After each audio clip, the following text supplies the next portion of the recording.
You'll remember from our in-person Day 2, we introduced the Ziggurat model. This model serves as a framework or template for your individualized implementation strategies. The 5 steps to the Ziggurat include sensory and biological supports, Step 2, reinforcement, Step 3, structure and visual tactile supports, Step 4, task demands, and finally, skills to teach. We looked at the first 3 on Day 2. Remember, each level builds on the next, and addressing each level is essential for successful programming. The current section of the IGA focuses on behavioral support. We'll look at functional behavior assessments and developing behavior support plans based on the FBA or the functional behavior assessment. You'll learn about functional equivalence, competing statements, antecedent and consequent supports, and use of augmentative and alternative communication as replacement behaviors.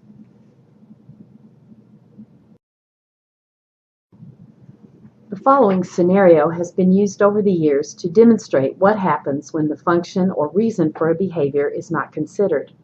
Unfortunately, we develop intervention plans just as silly when we do not consider the function of our kids' challenging behavior. Scene 1. Teacher goes into the administrator's office to report that she's discovered there's a hole in the roof over her classroom. She appears agitated and has trouble getting the message out.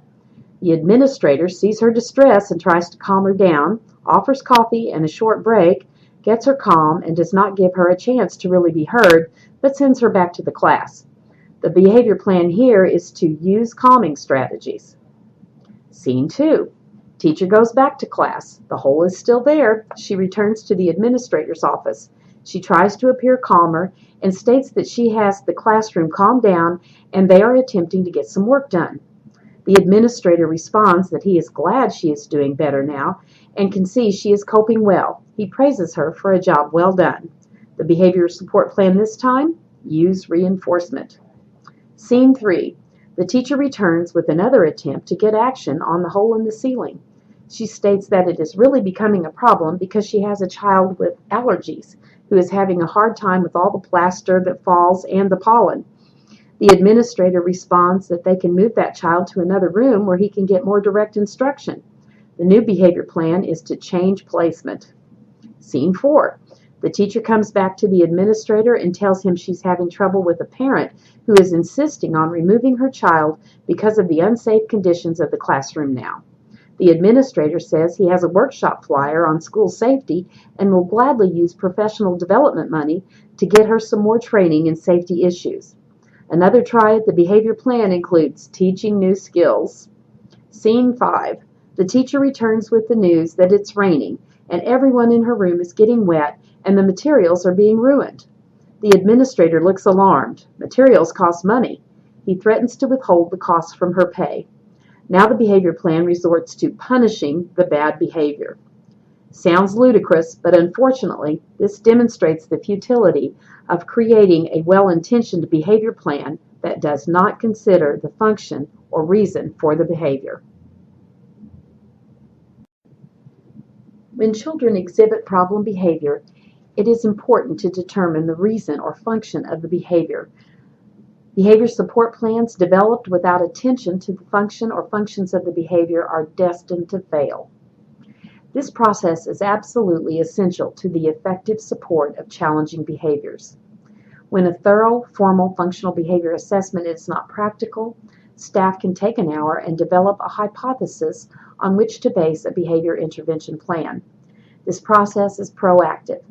It decreases our having to react to a crisis. It is an evidence-based practice with significant research supporting its use.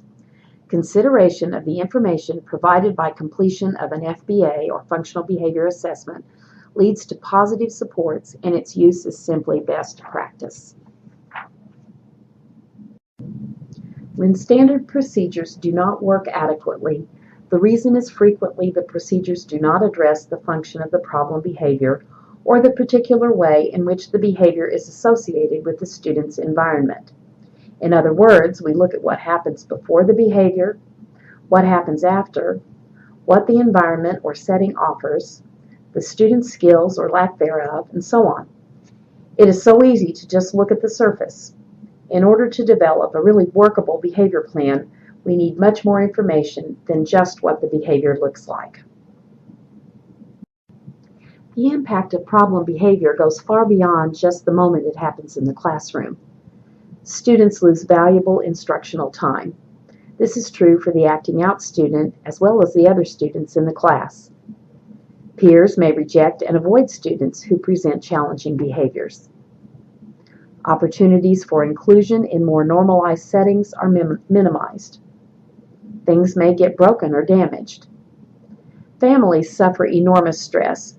No one wants to get calls from school personnel telling them their child is causing problems. The normal disciplinary techniques that work for most families may not work for our students. This leaves parents frustrated and discouraged. A school-friendly resource that we like is How to Reach and Teach Children with Challenging Behavior, Practical, Ready-to-Use Interventions That Work, by Kay Otten and Jody Tuttle. Dr. Otten is a practicing Missouri educator who looks at behavior assessment and positive behavior supports in a very practical manner, through the eyes of those in the trenches doing the work every day.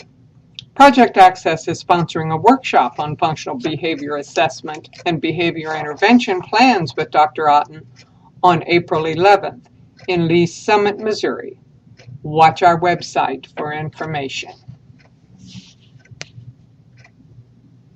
Another resource that we at Project Access often use is the book entitled Functional Assessment and Program Development for Problem Behavior, a Practical Handbook.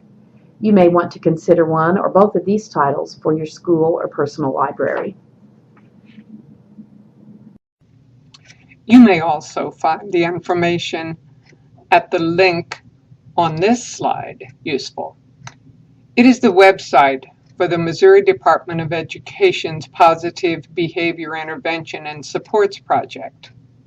Practical Functional Behavioral Assessment Training Manual for School-Based Personnel is downloadable from the Positive Behavior Support website.